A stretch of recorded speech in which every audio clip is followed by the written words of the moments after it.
रहीम, अस्सलाम वालेकुम। आप देख रहे हैं स्पोर्ट्स 360। मैं हूं आपका मेज़बान अहमद नवाज। स्पोर्ट्स से जुड़ी तमाम खबरें आपके लिए हम इस प्रोग्राम में लेकर आए हैं। पाकिस्तान टेलीविजन न्यूज़ का प्लेटफॉर्म हो या फेसबुक लाइव, आप दोनों के जरिए हमें बराह रास्त देखते हैं और हम तमाम खबरें आप तक लेकर आते हैं। आज बड़ी ज़बरदस्त खबरें हैं जो आपसे शेयर करेंगे, लेकिन सबसे पहले एक बहुत ही ज़बरदस्त खबर आपसे शेयर करनी है। सदर मुमलिकत जनाब आसिफ अली जरदारी साहब ने अशर नदीम को एक बहुत ही ज़बरदस्त तकरीब में नवाजा है और अशर नदीम के इनामात का जो सिलसिला है वो जारी रहा है जब से वो जीत कर आए हैं। और हम बार बार आपको आगाह करते रहे और हमने ये कहा भी था कि ये जो इनामात का सिलसिला है ये तसलसल से जारी रहेगा। तो बहुत ही ज़बरदस्त एक मेरे ख्याल से अगर आप उनके करियर ट्रैजेक्टरी की बात करते हैं तो आप तमाम इनामात जो हैं वो आपको डिफरेंट सेक्टर से मिलते रहते हैं, लेकिन जब आप बात करते हैं हिलाल इम्तियाज़ की तो मेरे ख्याल से अरशद और उनकी फैमिली को बहुत बहुत मुबारकबाद हो। एक बहुत ही ज़बरदस्त उनके लिए ये मोमेंट है। मैं बार बार कहता हूँ कि वो हमारे कौमी हीरो हैं और हमेशा रहेंगे और उनको हमें सेलिब्रेट करते रहना है और उस लेगेसी को आगे चलाना है जो वो कैरी करेंगे। तो मेरे ख्याल से बहुत मुबारक हो अरशद नदीम को, जिनको हिलाल इम्तियाज़ से नवाजा गया। सदर मुमलिकत जनाब आसिफ अली जरदारी ने इस एज़ाज़ से उनको नवाजा एक तकरीब में। और मेरे ख्याल से अगर आप उनके इस पूरे जर्नी की बात करें, वो हमने आपसे शेयर तो ज़रूर किया है, लेकिन हर एक गुजरते दिन के साथ अरशद के इनामात में तो इजाफा हो रहा है, लेकिन मेरे ख्याल से जो कल्चर अब आहिस्ता आहिस्ता चेंज होना शुरू हो गया है, एथलेटिक्स की एक्सेप्टेंस हो, बजटिंग हो, बहुत सारी चीज़ें अरशद के तसलसल से जो है वो अब बदलती हुई नज़र आएंगी। तो बहुत मुबारकबाद एक बार फिर अरशद आपको और आपके तमाम घर वालों को, और ख़ास तौर पर आपके जो कोच हैं सलमान इकबाल भट्ट साहब, उनको भी बहुत मुबारक हो। इसके बाद आपसे बात करेंगे पाकिस्तान और बांग्लादेश के दरमियान दूसरे टेस्ट मैच की, जिस पर अब तमाम नज़रें हैं। पाकिस्तान क्रिकेट बोर्ड ने 12 खिलाड़ियों का ऐलान किया है जो इस टेस्ट मैच में हिस्सा लेंगे। उसमें शाहीन शाह अफरीदी को रेस्ट दिया गया है और उनकी जगह मीर हमज़ा को स्क्वाड में शामिल किया गया है। तो हम शो से पहले तमाम लोग अपनी प्लेइंग 11 तरतीब देने की कोशिश कर रहे थे, तो लग यही रहा था कि मीर हमज़ा जो हैं वो टीम में खेलेंगे। साथ ही साथ अबरार अहमद को भी इस टीम का हिस्सा बनाया गया है। तो लगता यही है कि अब इन दोनों को प्लेइंग 11 में जगह मिलेगी और डेफिनेटली शाहीन की जगह तो मीर हमज़ा नज़र आते हैं, लेकिन अबरार भी अगर लाजमी खेल रहे हैं तो लग यही रहा है कि एक फास्ट बॉलर 4 में से रेस्ट करेगा और 3 फास्ट बॉलर और एक स्पिनर के साथ पाकिस्तान शायद जाने वाला है।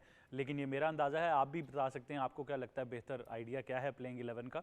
तो हम आपका भी कमेंट और आपकी प्लेइंग 11 प्रोग्राम में ज़रूर शामिल करेंगे। उसके बाद आपको बताएंगे चेयरमैन पाकिस्तान क्रिकेट बोर्ड जनाब मोहसिन नकवी साहब जो हैं वो दिसंबर में 2 बरस के लिए एशियन क्रिकेट काउंसिल की सदारत संभालने जा रहे हैं। ये जब नॉमिनेट हुए थे तो हमने तब भी बात की थी कि पाकिस्तान के लिए सिर्फ खुशाइन नहीं होगा, ये एशियन क्रिकेट के लिए बहुत खुशाइन होगा, क्योंकि जब हम क्रिकेट की डाइवर्सिटी एशिया में बात करते हैं तो बहुत सारे टूर्नामेंट्स हैं जो इनके टेन्योर में अब आगे होने वाले हैं और उसको डाइवर्स बनाने के लिए बड़ा ज़रूरी है कि एक ऐसी पोजीशन जो है वो संभाली जाए जिसमें आप ऐसे डिसीजन ले सकते हैं जो एशिया में क्रिकेट के लिए बेहतर हो सकते हैं, चाहे वो अंडर 19 हो, वुमेंस क्रिकेट हो, मेंस क्रिकेट हो। तमाम डायनामिक्स में मेरे ख्याल से बहुत खुशाइन इकदाम जो हैं वो किए जाएंगे। तो मेरे ख्याल से बहुत ही एक इम्पॉर्टेंट फेज़ होगा एशियन क्रिकेट काउंसिल के लिए और ख़ास तौर पर पाकिस्तान क्रिकेट के लिए भी जब आप आगे बढ़ते हैं। तो इस पर हम ज़रूर बात करेंगे। और फिर जो आपका रिलेशनशिप है बाकी ममालिक से जब आप एशियन क्रिकेट काउंसिल की बात करते हैं वो भी बड़ा मैटर करता है। उसके बाद आपसे बात करेंगे, आपको बताएंगे कि फ्रांस में पैरा ओलंपिक्स का इफ्तिताह कर दिया गया है। 4000 से ज़ायद एथलीट्स इस खेलों में मुख्तलिफ मुकाबलों में हिस्सा ले रहे हैं। पाकिस्तान के वाहिद एथलीट हैं हैदर अली, जो अगले महीने की 6 तारीख को डिस्कस थ्रो के मुकाबले में शिरकत करेंगे।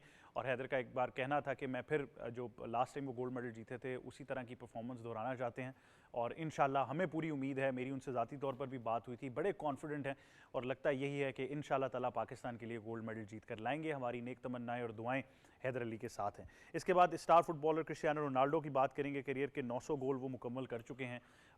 क्या ज़बरदस्त एथलीट है। मेरे ख्याल से अगर आप सिर्फ फुटबॉल वाइज कंपैरिजन ना करें, द डिसिप्लिन, जो फिज़िकल मेंटल टफनेस है, जो रूटीन है, आउटस्टैंडिंग है। और मेरे ख्याल से जब आप इतने बड़े लेवल पर एक ग्लोबल सुपरस्टार होते हैं तो वो जो आपकी रूटीन और इन्वेस्टमेंट होती है वो बड़ी ज़बरदस्त है। एंड वेंस यूर नियर 900, अगर आप, मेरे ख्याल से वो हम सऊदी सुपर कप की बात कर लेते हैं कि जहाँ पर उनकी साइड हार गई, अगर वो जीत जाते, एक गोल और कर लेते तो 900 पूरे हो गए होते। लेकिन अब भी ज़्यादा दूर नहीं है और मेरे ख्याल से ये आलमी रिकॉर्ड जब बनेगा तो बार बार इसके बारे में बात की जाएगी। और बहुत ही शानदार कारकर्दगी रही है थ्रू आउट और हमने उनको डिफरेंट फेजेस में देखा है, इंटरनेशनल फुटबॉल में देखा, लीग फुटबॉल में जब वो मैनचेस्टर यूनाइटेड के बाद रियल मैड्रिड गए, वहाँ पर डोमिनेट किया, रियल से फिर यूवेंटस का मूव था। मैनचेस्टर यूनाइटेड में खासा हमने उनको देखा कि एक स्ट्रगल रही उनका जो आखिरी टेन्योर था, और बड़ा ही डिफ़िकल्ट एक वो टेन्योर रहा उनके लिए। लेकिन उसके बावजूद फिर वो सऊदी अरब जब जा रहे थे, वहाँ पर बहुत बात की गई कि वहाँ जाकर उनका करियर क्या होगा, किस तरह से वो अपनी जो एक ग्लोबल स्टारडम है उसको मेंटेन कर सकेंगे कि नहीं। लेकिन मेरे ख्याल से ये तमाम चीज़ें जो हैं उसका जवाब क्रिस्टियानो रोनाल्डो ने अपनी परफॉर्मेंस से ज़रूर दिया है। तो 900 गोल होने वाले हैं और मेरे ख्याल से बहुत ही ज़बरदस्त रिकॉर्ड होगा इंटरनेशनल या लीग फुटबॉल, आप किसी भी डोमेन में बात कर सकते हैं। He stands out as a footballer as well. तो इन तमाम चीज़ों पर गुफ्तगू करेंगे। सबसे पहले मेहमानों का आपसे तारुफ कराते हैं। हमें स्टूडियोज़ में सबसे पहले ज्वाइन कर रही हैं हमारी स्पोर्ट्स एक्सपर्ट हैं, पाकिस्तान की साबिक क्रिकेट कप्तान, cricket commentator, international broadcaster and presenter Sana Mir. अस्सलाम वालेकुम। कैसी हैं आप? बहुत शुक्रिया आप हमें ज्वाइन कर रही हैं। साथ ही साथ मुझे ज्वाइन कर रहे हैं मेरे fellow anchor, he is a sports expert as well. Cricket हो फुटबॉल हो, दोनों में मुख्तलिफ ओहदों पर फाइज रहते हैं, सर्टिफाइड कोच भी हैं जनाब सैयद मोहम्मद अवैस। अस्सलाम वालेकुम। वालेकुम सलाम। कैसे हैं? ठीक है, आपकी उंगली ठीक है? बिल्कुल ठीक है, आप कैसे हैं? बस अल्लाह का शुक्र, आप good to have you as well. और साथ ही साथ हमें ज्वाइन कर रहे हैं क्रिकेट के तज्जियाकार हैं, हमारे मुख्तलिफ प्लेटफॉर्म्स पर हमें नजर आते हैं, साबिर हुसैन। अस्सलाम वालेकुम। कैसे हैं साबिर? मैं ठीक हूँ और आप बहुत अच्छे हैं। मैं तो बहुत अच्छा हूँ, आप बड़े खामोश लग रहे हैं, लगता है क्रिकेट से नाराजगी चल रही है आपकी अभी भी। तो इन तमाम चीज़ों पर हमने गुफ्तगू करनी है। सना, आपसे आगाज़ करते हैं। पहले तो थोड़ा सा मैं चाहूँगा अरशद नदीम के बारे में बात कर लें। हिलाल इम्तियाज़ से उनको नवाजा गया है, एक भरमार है इनामात की जो जारी है, और मेरे ख्याल से अभी तक तो ये वो स्टारडम एंजॉय कर रहे होंगे। बिल्कुल। और हम बात भी कर रहे थे कि शुक्र है किसी को उस टाइम पे एजाज़ दिए जा रहे हैं और सेलिब्रेट किया जा रहा है while they are still there, और ये बड़ी अच्छी चीज़ है। और ऑब्वियसली जिस तरह का जो उनका रिसोर्सेज थे, जिस तरह के हालात से गुजर के उन्होंने ये अचीवमेंट की, ओलंपिक का पहला इंडिविजुअल गोल्ड जीता पाकिस्तान के लिए, तो ये सारी चीज़ें वो डिज़र्व करते हैं, इसमें कोई शक नहीं है। पर अब ये भी कोशिश ज़रूर होगी कि उनको थोड़ा टाइम दें अगले इवेंट की प्रैक्टिस करने के लिए भी, इतना यहाँ वहाँ घुमा के उनको थका ना दीजिएगा। बट आई थिंक खुश हैं हम सारे बहुत ज़्यादा कि एटलीस्ट इस तरह से सेलिब्रेट किसी हीरो को किया जा रहा है। और बहुत बड़ी बात यह है कि अब आपको एथलेटिक्स में एक हीरो मिल गया है। जो भी बच्चा या बच्ची कल को अपने स्कूल कॉलेज में जाएगी तो उसको ये भी पता है कि क्रिकेट के अलावा भी स्पोर्ट्स हैं, जब आप उनमें परफॉर्म करते हैं और अपने मुल्क का नाम रोशन करते हैं तो आपको एक सुपरस्टार की हैसियत मिल सकती है। जबकि आपने देखा होगा पाकिस्तान में हमने हार्डली किसी और स्पोर्ट से किसी को सुपरस्टार बनाया। स्टार्स बने पर सुपरस्टार नहीं बने। पर जिस तरह की अब लाइफ चेंज इनके लिए आएगी, और आई होप कि इनके इर्द गिर्द लोग भी अच्छा मशवरा देने वाले हों कि जो इनको इनामात दिए गए हैं उनको अच्छी जगह इन्वेस्ट किया जाए, उनका सही तरीके से वो एक्सपीरियंस से फ़ायदा उठाएं, ताकि हम पहले वाली जो गलतियां हमने अपने ओलंपियंस के साथ की हैं वो इनके साथ ना हो। अच्छा, बहुत से लोगों ने उनको देखते हुए जैवलिन उठाना शुरू कर दिया। हमने मुख्तलिफ वीडियोज़ भी देखी हैं, बच्चे हों, मुख्तलिफ ग्राउंड्स के अंदर ये गेम प्रैक्टिस की जा रही है, तो वो कल्चर आहिस्ता आहिस्ता इस्टेब्लिश हो गया। यू वुड नो, क्योंकि आपने जिस तरह हमसे शेयर किया कि आपने तो बहुत पहले जैवलिन उठाया। वो तो आपको पता है, जब आप स्कूल कॉलेज में होते हैं तो आप हर चीज़ को ट्राई कर रहे होते हैं। तो मेरा तो वो था। बट आपकी स्टोरी मुझे बड़ी अच्छी लगी कि जिस दिन ये जीते तो आपका बेटा पेंट ब्रश जो है वो फेंक रहा था।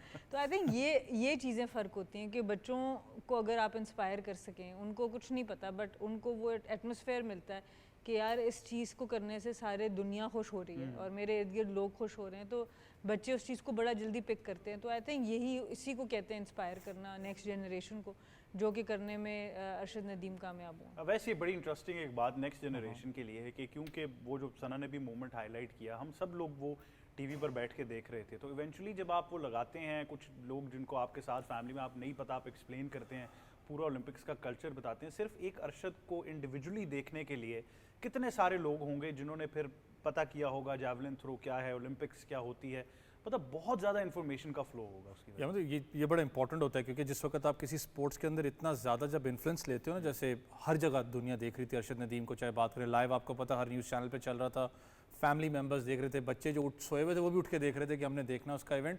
वो ग्रेजुअली आपका पूरा का पूरा एटमॉस्फेयर चेंज करता है। अगले दिन आप जाके ज़्यादातर देहाती इलाकों में भी देखें ना, जहाँ से वीडियोज़ भी आ रही हैं, तो बच्चे बेशक वो ब्रश जैसे आपके बेटे ने पकड़ा हुआ या कुछ और पकड़ के लिटरली फेंक रहे होते हैं, क्योंकि वो एकदम साइकोलॉजिकली उस चीज़ को चेंज करता है। ये खाली जैवलिन की बात करूँ, यहाँ तक फॉर एग्जांपल छोटा सा है, आपको पता है वाक के अंदर, वाक एंड वाली साइड पे आपको पता है कबड्डी वर्ल्ड कप भी होता है। उस कबड्डी वर्ल्ड कप के होने की वजह से मुझे याद है कि जो वाक एंड की जो कम्युनिटी है वो बताती है कि टेक्सला की खास करके कि पूरा का पूरा एटमॉस्फेयर ही चेंज हो गया, कि वापस वो जो हमारे अखाड़े थे, जो हमारे बुजुर्गों के टाइम पे थे, वो वापस आबाद होने शुरू हो गए, कि वो चीज़ इन्फ्लुएंस करती है ये बड़ा इंपॉर्टेंट होता है कि लेकिन दूसरी एंड पे खुशी भी है कि आज उनको एक बहुत बड़े अवार्ड से नवाजा भी कि ऑनरेबल प्रेसिडेंट साहब ने खुद नवाजा, उनको मेडल्स भी आ रहे हैं, प्राइज़ मनी भी है, सारा कुछ है। लेकिन यहाँ पर अहमद भाई एक बड़ा इंपॉर्टेंट चीज़ होती है एज ए स्पोर्ट्समैन, क्योंकि जिस वक्त आप मुश्किल हालात से ऊपर आप आए होते हो तो जो स्टारडम है उसको आप एब्जॉर्ब कैसे करते हो, ये बड़ा इंपॉर्टेंट होता है। क्योंकि जो कप्तान वाली बात बिल्कुल ठीक है कि आपका अगला इवेंट भी आ रहा है, आपने उसके ऊपर भी फोकस करना है, लेकिन जब इतनी चीज़ें मिलती हैं ना तो अपने ऊपर और ख़ास करके जो आपके साथ जो स्टाफ होता है वो जिस तरीके से आपसे नेगोशिएट कर रहा होता है कि आपने स्ट्रेट लाइन पे रहना है। ठीक है, जो मामलात हैं ये जीत इसलिए आपको सारा कुछ मिल रहा है क्योंकि पाकिस्तान का नाम आपने रोशन किया है और आपने लिटरली बहुत मेहनत की है, लेकिन उसको एब्जॉर्ब करना ये बहुत इंपॉर्टेंट है। हम खुद भी लड़कों को, मुझे पता है पीछे आपको कुछ ना कुछ बात इस वक्त हो रही है। नहीं, ये वाहिद मोमेंट है कि वो नहीं कह रहे, बट मैं सिर्फ ये सोच रहा हूँ कि हमने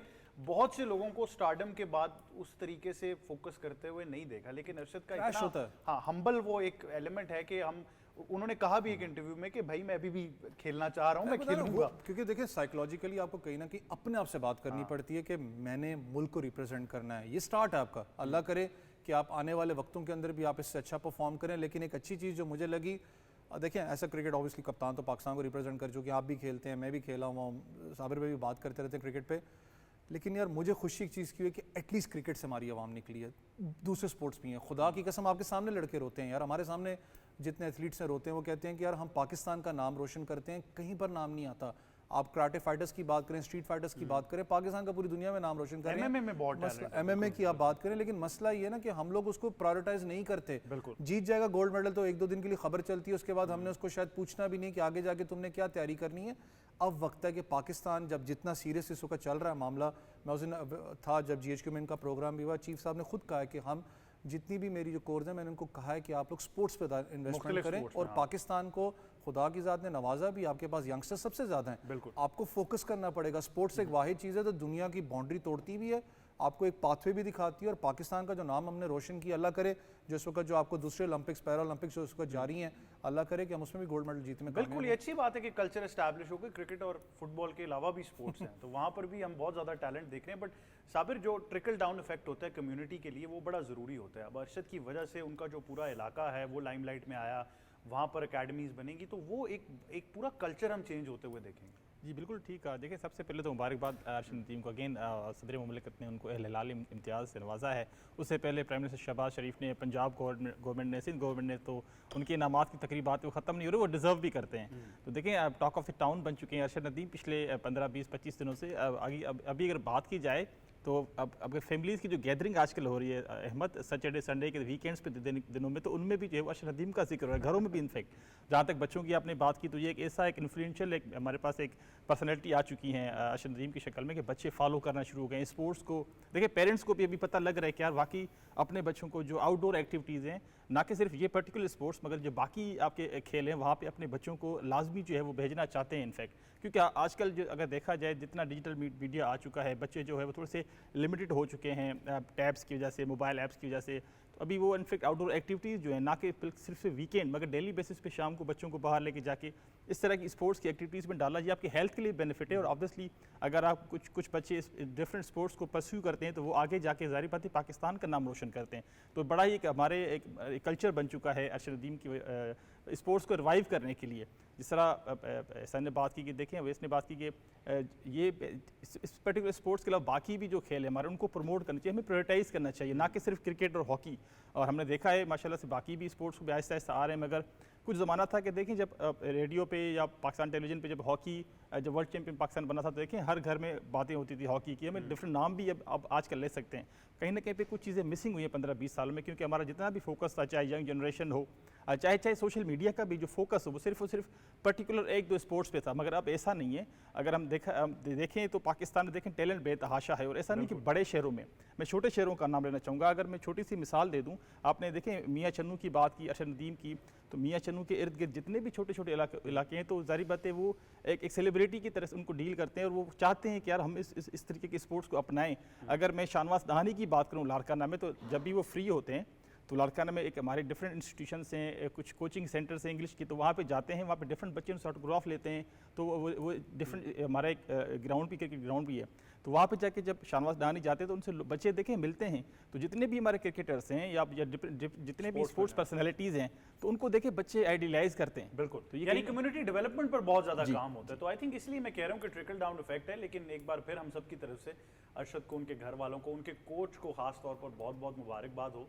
और मेरे ख्याल से national hero, you will keep celebrating him as a national hero. मेरे ख्याल से अब हम उनके नॉलेज से कितना फ़ायदा उठाते हैं, कितना प्रमोट कर पाते हैं, अब ये तमाम जो ओनर्स है वो हम सब पर आता है। क्रिकेट का रुख करेंगे, आपको बताएंगे कि दूसरे टेस्ट मैच के लिए पाकिस्तान क्रिकेट बोर्ड ने 12 खिलाड़ियों का ऐलान तो कर दिया है। मीर हमज़ा और अबरार अहमद को टीम में वापस लाया गया है। प्लेइंग 11 में कौन जगह बनाएगा ये तो सवाल बाद का है। शाहीन शाह अफरीदी को रेस्ट दिया गया है। दूसरा टेस्ट मैच है, जीतना तो ज़रूरी है अगर आप सीरीज़ बचाना चाहते हैं। लेकिन बहुत से सवालात हैं जिनका जवाब जो है वो अब इस टेस्ट मैच से मिलने वाला है। चाहे वो शान मसूद की परफॉर्मेंस हो, कप्तानी हो, बाबर आजम ने वापस फॉर्म में आना है, पाकिस्तान बॉलिंग किस तरह कर पाता है, ये इतनी ज़्यादा चीज़ें हैं।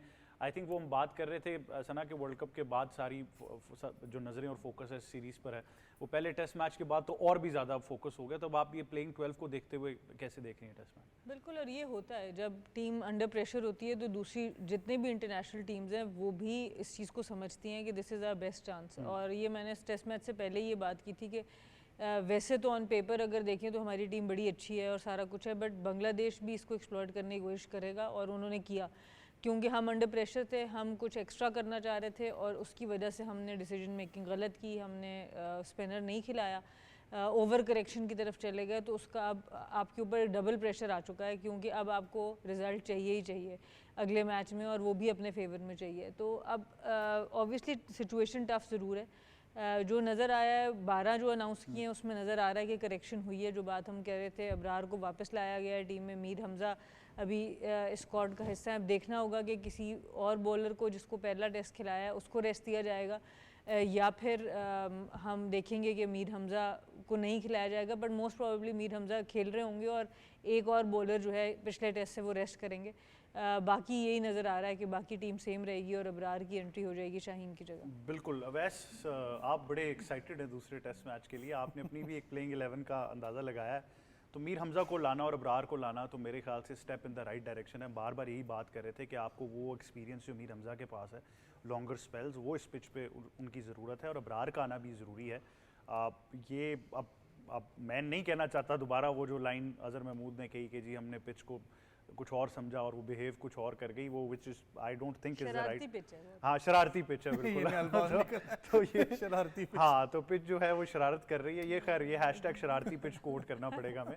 तो ये अब इस प्लेइंग 12 को देखते हुए अब किस तरह आप तरतीब दे रहे हैं अपनी टीम? अहमद भाई कहते हैं ना, दुआएं रंग ले आती हैं। ये दुआ नहीं की थी कि शाहीन को ड्रॉप किया जाए, लेकिन हमें एक चीज़ अंडरस्टैंड करनी पड़ेगी। अनफॉर्चुनेट है कि पाकिस्तान क्रिकेट बोर्ड के अंदर वो चीज़ रोटेशनल पॉलिसी की जो हम बार बार जोर देते हैं कि वो है कोई नहीं पाकिस्तान में। ठीक है, शाहीन शाह अफरीदी, जब स्ट्राइक फास्ट बॉलर्स की बात आती है ऑब्वियसली आपके जहन में आते हैं कि शाहीन शाह अफरीदी, आज आपको पता है कि ICC रैंकिंग के अंदर वो नीचे भी आए हैं, अपनी परफॉर्मेंस की वजह से आए हैं। जितना ज़्यादा T20 उन्होंने खेला, लॉन्गर फॉर्मेट्स का आपको नज़र आ रहा है कि वो स्ट्रगल करते हुए नजर आए हैं। ड्रॉप नहीं होता, बेसिकली आप एक रेस्ट देते हो प्लेयर को। आज आपको शायद समझ में आ गई कि उनको रेस्ट की ज़रूरत है, थोड़ा सा पीछे बेंच लाइनअप पे बैठ के वो सोचें, मसल को रिलैक्स करें कि आखिर गलती मुझसे क्या, और ये आप एनालिस्ट के साथ काम करते हो रिलैक्सेशन मोड के अंदर।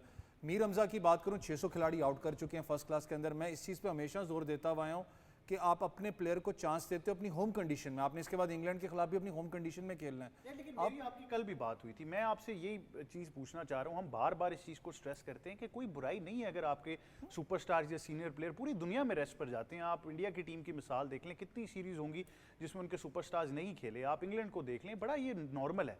लेकिन हमारे कल्चर में क्या मसला है कि या तो वो डरते हैं या PCB नहीं उनको रेस्ट कराना चाहता, ये चक्कर क्या है? यार देखें, जो मुझे आज तक फील हुआ, जितना काम किया है या उनके साथ उठना बैठना होता है, असल में हम लोग कहीं ना कहीं शायद भूल जाते हैं कि प्लेयर बड़ा नहीं है, पाकिस्तान क्रिकेट बड़ा है। क्रिकेट बोर्ड है तो प्लेयर से साफ आता है। हम लोग कहीं शायद वो भूल जाते हैं, फिर क्रिकेटर बहुत बड़ा हो जाता है। हकीकत है पाकिस्तान के अंदर, जैसे हम बात अभी कर रहे थे ना कि हमने इतना स्टारडम है क्रिकेट के अंदर कि छोटे बच्चे को पूछो उसको पता है कि उसको पाकिस्तान क्रिकेट के अंदर क्या हो रहा है। वो कहीं ना कहीं आपका फैन प्रेशर आपके ऊपर आता है, मीडिया प्रेशर आपके ऊपर आता है। कितने ऐसे खिलाड़ी हैं, जयवंत भाई, हम भी यहाँ बात करते हैं, जब वर्ल्ड कप आता है अचानक कहीं से एक प्रेशर उठता है, उनका नाम बोलने लग पड़ता है, आप उसी प्रेशर के अंदर आके उसको खिला भी जाते हो। वर्ल्ड कप की बात करें, मसला ये है कि हमारे यहाँ पर दूसरा एक मसला है कि जैसे मीर हमज़ा की मैं बात करूँ, सपोज हुरैरा की बात करूँ, अगर वो परफॉर्म कर जाते हैं, एकदम हमारे सीनियर प्लेयर्स के जहन में आता है वो लो जी उसने परफॉर्म कर दिया, पता नहीं मैं वापस आता हूँ नहीं आता टीम के अंदर, क्योंकि इतनी इंस्टेबिलिटी हमने खुद पैदा की हुई है पाकिस्तान टीम के अंदर, वो चीज़ आपको ख़त्म करनी पड़ेगी। आपका सीनियर है, सीनियर प्लेयर है। अब शान मसूद की अगर बात करूँ, जैसे आप भी कल कह रहे थे 28 से 26 के करीब उनकी एवरेज है।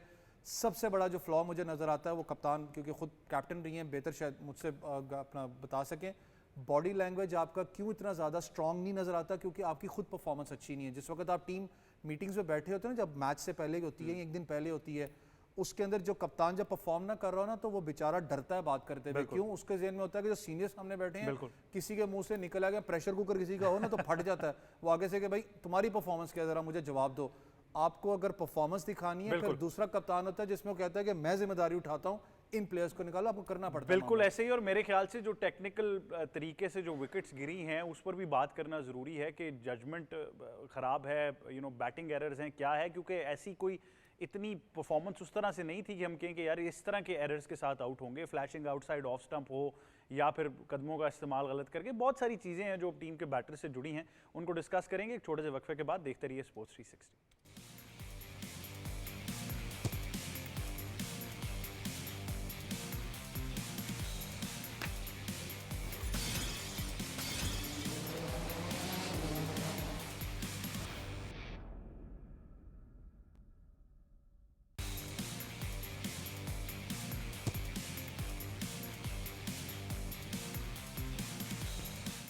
Welcome back to sports 360। Cricket की गुफ्तगू जारी रखेंगे। हमें अब स्टूडियोज़ में ज्वाइन कर रहे हैं स्पोर्ट्स एंकर हैं और स्पोर्ट्स जर्नलिस्ट भी हैं, तज्जियाकार भी हैं, हमारे प्लेटफॉर्म्स पर भी आपको नज़र आते रहते हैं, जनाब अरसलान खोकर। अस्सलाम वालेकुम, कैसे हैं आप? मैं ठीक हूँ, आप कैसे हैं? मैं बिल्कुल ठीक हूँ। अब आपके पास क्या खबरें हैं पहले तो ये बताएं, क्योंकि 12 अब ऐलान कर दिए हैं गया है 12 का, उसमें शाहीन अफरीदी नहीं है।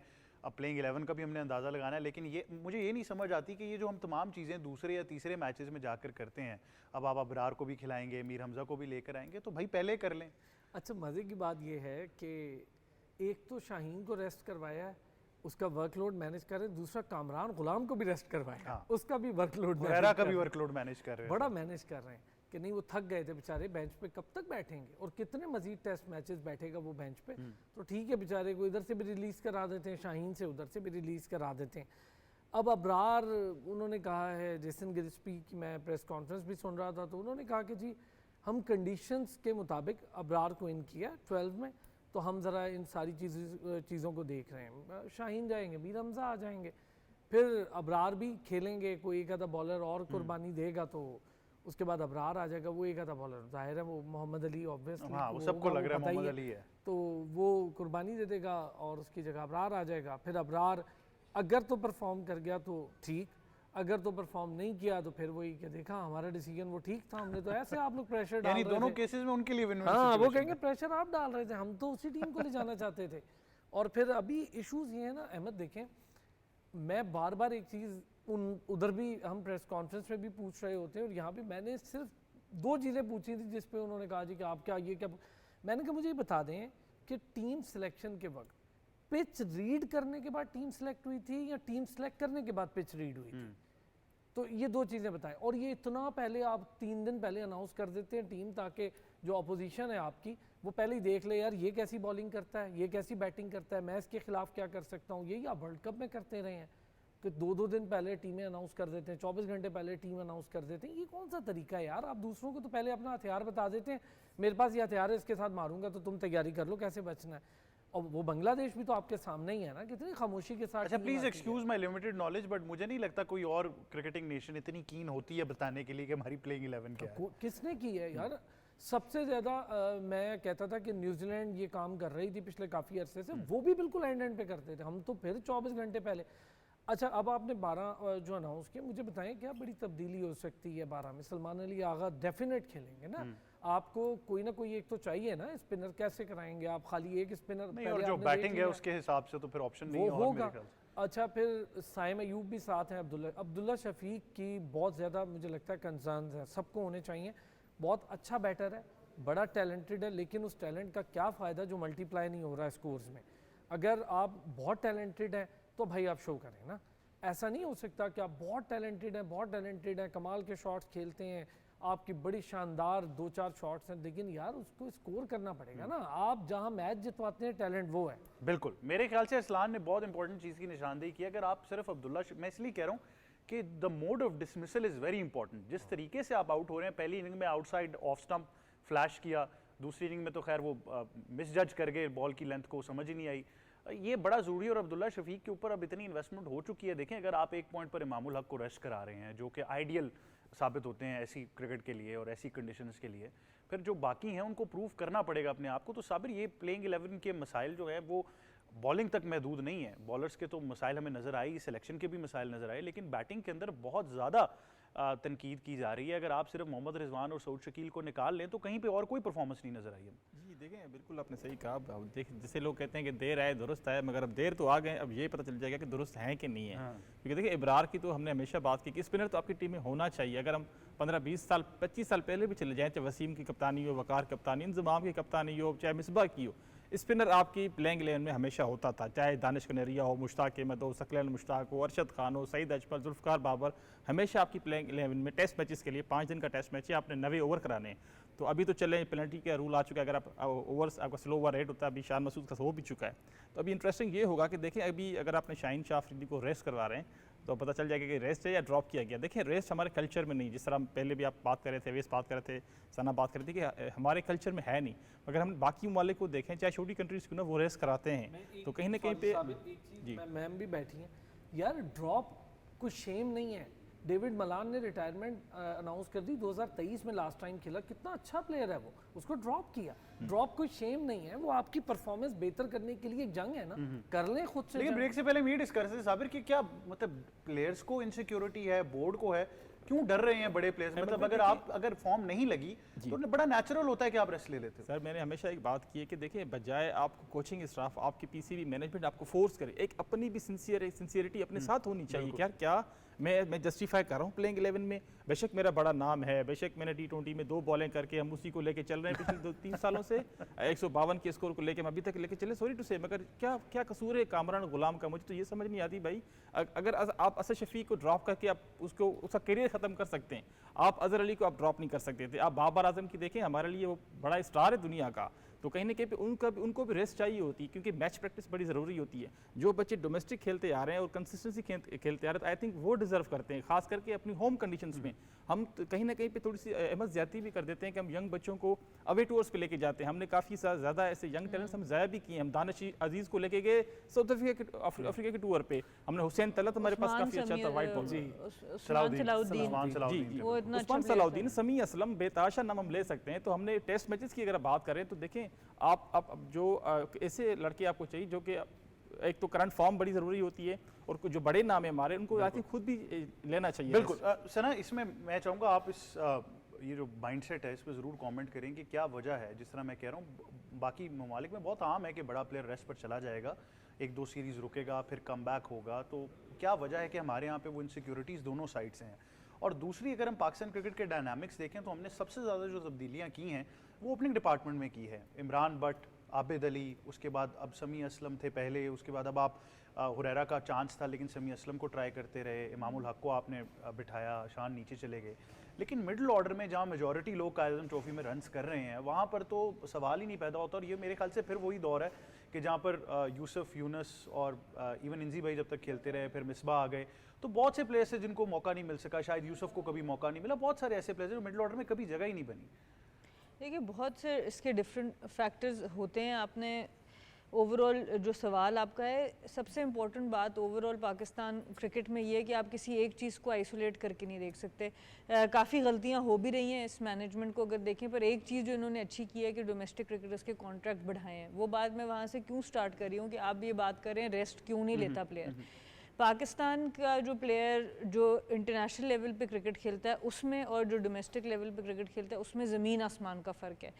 आप नहीं चाहते उस सेकंड लेवल पर ड्रॉप होना या थोड़ी देर भी पाकिस्तान टीम से रहना, क्योंकि आपको पता है शाहीन अब टूर करने शुरू हुए हैं, अंडर 19 को इतना अरसा हमने बंद कर दिए थे सारे प्रोग्राम्स, तो कोई भी आउट ऑफ साइट नहीं होना चाहता। उनको होता है कि अगर हम नहीं रहेंगे तो हमें दोबारा पता नहीं 4 साल बाद मौका मिले।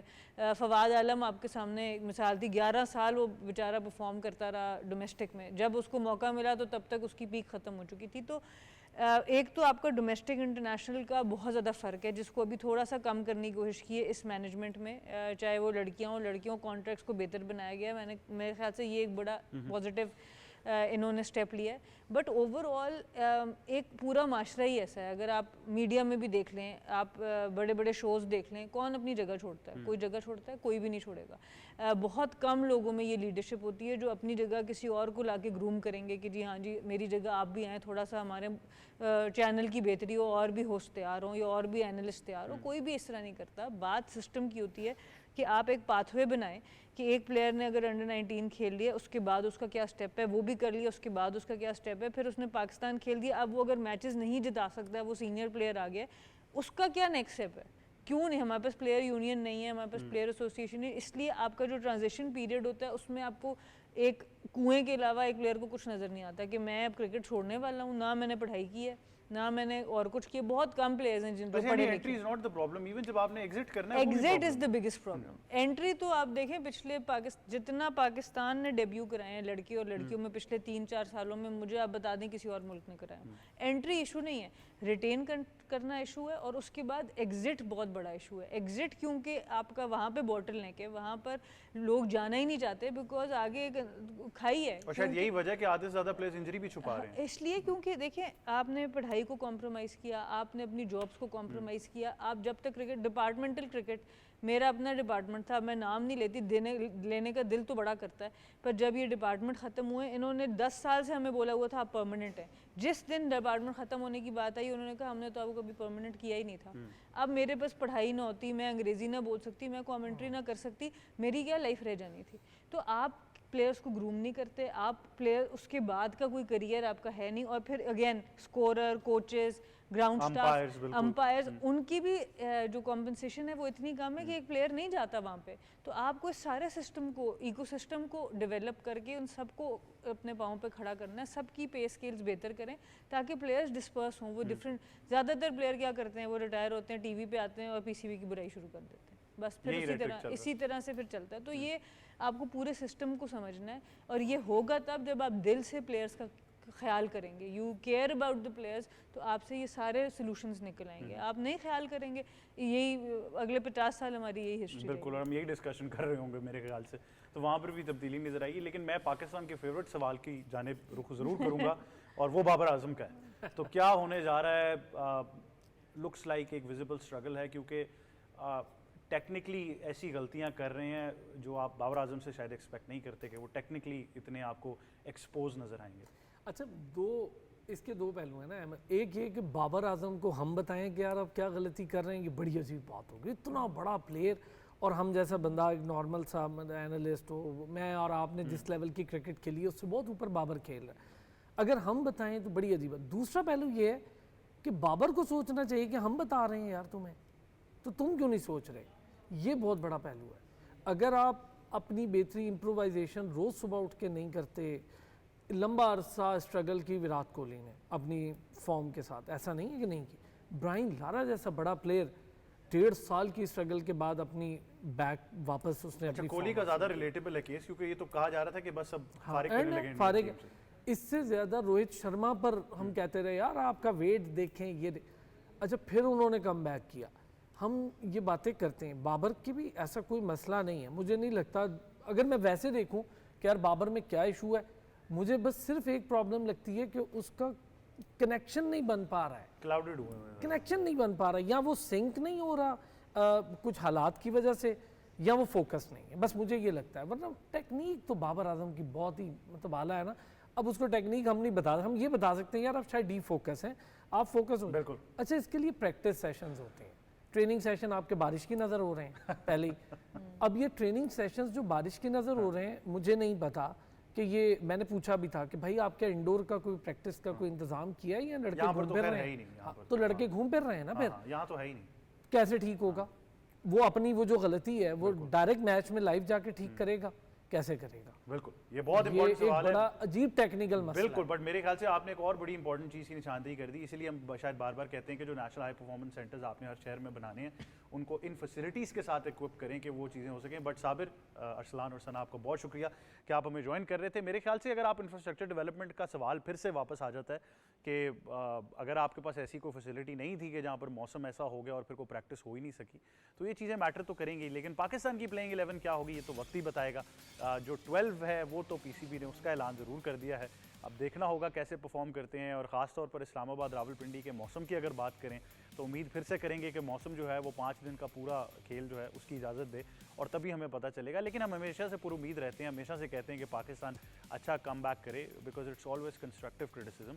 और ज़ाती तौर पर मेरे ख्याल से कोई भी ये नहीं चाहता कि पाकिस्तान क्रिकेट स्लम्प करे। तो जो कुछ तकनीकी चीज़ें हैं उनकी भी निशानदेही होना ज़रूरी है। और जहाँ तक प्लेयर्स का मामला है तो मेरे ख्याल से क्लैरिटी बहुत ज़रूरी है, इसलिए ये टेस्ट मैच बहुत इंपॉर्टेंट होने वाला है। यही था आज का स्पोर्ट्स 360। मुझे और टीम को दीजिए इजाज़त। अल्लाह हाफ़िज़।